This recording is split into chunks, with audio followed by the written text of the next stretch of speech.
Hello, everyone. I'm Michael Marchuk. Welcome to the Transform Now podcast. And I'm Brad Hairston. This is our weekly pulse check on automation and AI news. As we know, at the end of this, you can go back into our show notes and check out all the articles that we have listed today. We'll keep all of those in the show notes for you. So today, Brad, we're going to start off with some red hot news here that just came off the assembly line for us. OpenAI is going to be restructuring themselves from a nonprofit to a profit and assign CEO Sam Altman some equity as they have a number of founders leave. So, what is your thoughts on this?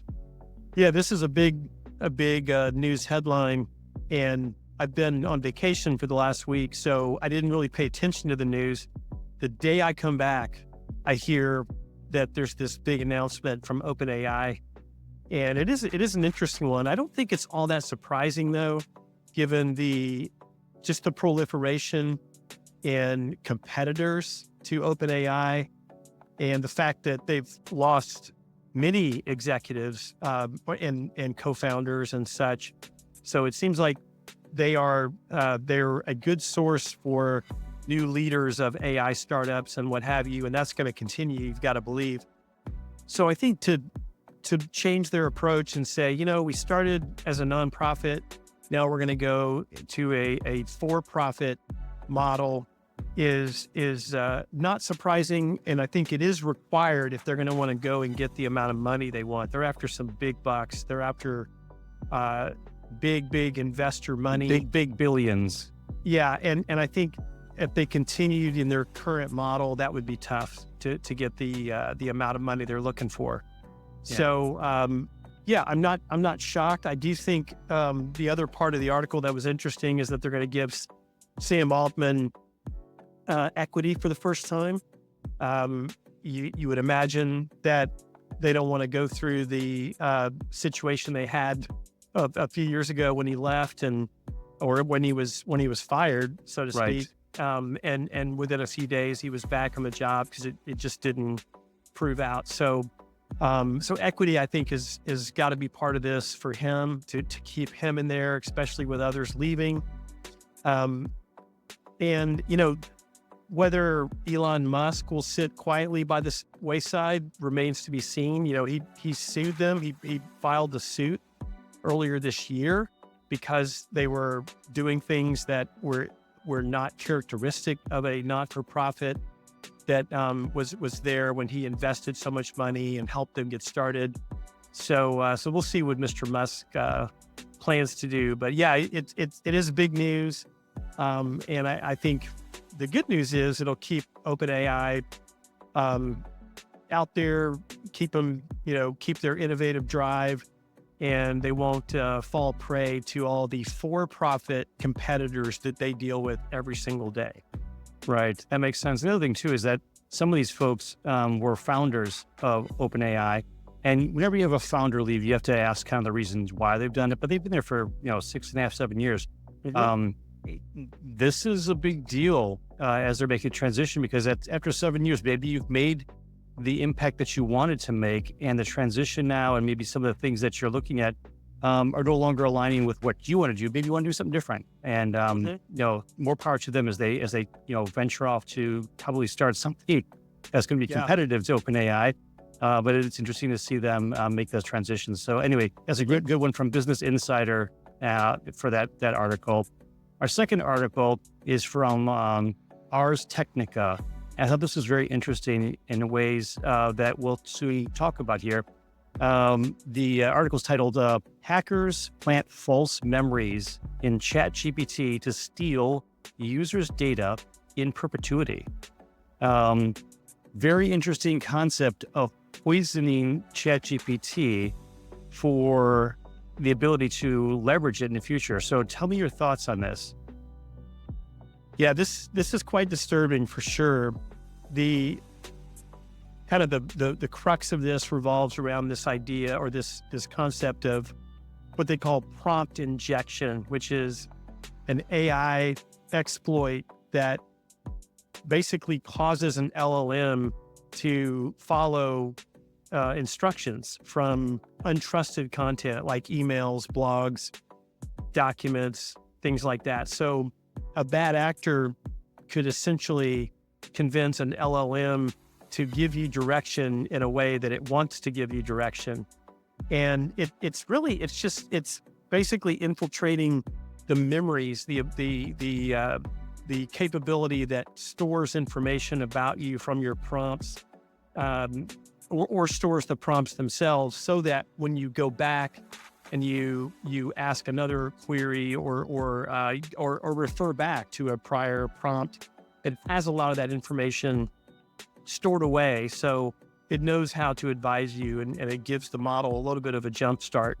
But the fact now that this researcher has proven that he can get in there and create these false memories, so to speak, which could lead to the model guiding you in a bad direction. I mean, that's really concerning. I think the article does say that OpenAI finally responded to him and they put some kind of fix in place. But OpenAI still provides guidelines on how to maintain the integrity of your memory, which alone indicates there's probably still some vulnerability there. So yeah, it's a little troubling. I don't know if too many people should worry about their large language model of choice being misdirected by a bad actor out there, but it's possible. It's very possible. I think the bigger concern is getting your data pulled away or stored somewhere. This researcher actually did that as well. He proved that he could use this prompt injection to basically exfiltrate user data, send it off to another server, which is very concerning. I think OpenAI has cracked the nut on that and solved that problem, but they don't say that they have necessarily fixed this ability to plant these false memories. So yeah, just another strange occurrence, another anomaly that comes out, and I thought it was very interesting to read about. So I've got two thoughts on that. First one is leave it to hackers to be extremely creative, leveraging a tool and some of the interesting features or functions that have been put in there for good reasons to find new ways of doing that maybe give them a different outcome than was initially intended. So I really appreciate that. On the second one, this sounds a lot like, to me, the concepts that we have from social engineering perspective. So you remember the movie Catch Me If You Can, where once you start impersonating, and then now there's reference points to that impersonation, and then that continues to snowball where, of course, you believe it because others have believed it, and therefore the belief itself creates the reality. This is sort of the same thing. I'm creating this false memory, which then is going to have reference to other memories, which then reinforce the false memory to the point where that it becomes reality, or it becomes what's based it on in the memory bank. So very interesting concept of the social engineering from an AI perspective. So I thought that was kind of neat. Yeah. Well, the last article coming out, this is AP reporter on this, very interesting concept behind it. So we'll start going from AI to longshoremen. Okay, so this is from AP News. The article is titled "Longshoremen at the Key U.S. Ports Threatening to Strike Over Automation and Pay." So the crux behind this is that there are quite a few of these longshoremen workers, these dock workers, who are working long hours, getting paid very, very well for what they're doing, but they also feel like the amount of work they're doing should demand additional pay for the work that they are doing. I have a quote from here that I'll save to the end, but what are your thoughts on this? This article makes me want to pull my hair out, Michael. As you know, any Luddite themed response from a union like this, or any group, even an article that's written where someone is complaining about some form of automation and how it's affecting the workforce.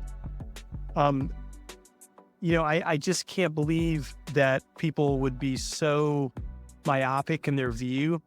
It says that these guys are demanding significantly higher wages, which I understand, but they're also demanding a total ban on the automation of cranes, gates, and container movements that are used in the loading or loading of freight at 36 U.S. ports. And there's a note in here that a researcher or an analyst has indicated that the U.S. ports today already trail their counterparts in Asia and Europe in the use of automation. So the U.S. ports take longer, they're less efficient, and what do these union workers want to do? They want to exacerbate that. They want to put a ban on any automation going forward. And the analyst said this may actually convince many international exporters to go through Mexico or Canada versus the U.S. ports if they stay in this status quo form and they don't automate, they don't leverage technology. So, it's extremely frustrating. I think the negotiation is probably going to get tied up mostly around the compensation. If they're looking for 77% pay increase over 6 years, is what the article said. Mm-hmm. I can't imagine that's not going to be the main focus of the negotiation. So we'll see if they even get to the automation ban. But even if they do, I can't see the employers agreeing to that. You're basically saying we're gonna freeze ourselves and we're not going to progress. We're not going to innovate. We're not going to become more efficient over time. So you know how I feel about this. This is backwards thinking that you can endorse this kind of thinking, but your organization is probably not going to be here in a few years, or maybe sooner than that, given the pace of innovation and technology disruption. And so those are my thoughts. So I think two things. I would be happy to provide them a 77% pay raise over 6 years, as long as we take away all technology and they have to manually by hand unload each of the freighter ships coming over. I think that would be very good pay and would be compensated for the work they're doing. So the one quote that I wanted to bring up, and I mentioned earlier, that I think really sums it up, and this is really where we've seen some heavy thought processes going on for people who are pushing back against technology.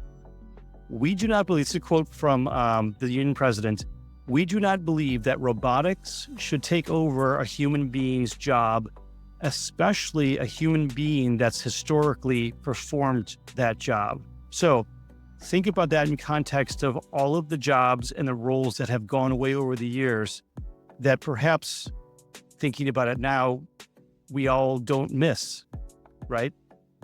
Michael, we can shut down all of the automated farm harvesting equipment. We can shut that down tomorrow and create hundreds of thousands of jobs overnight.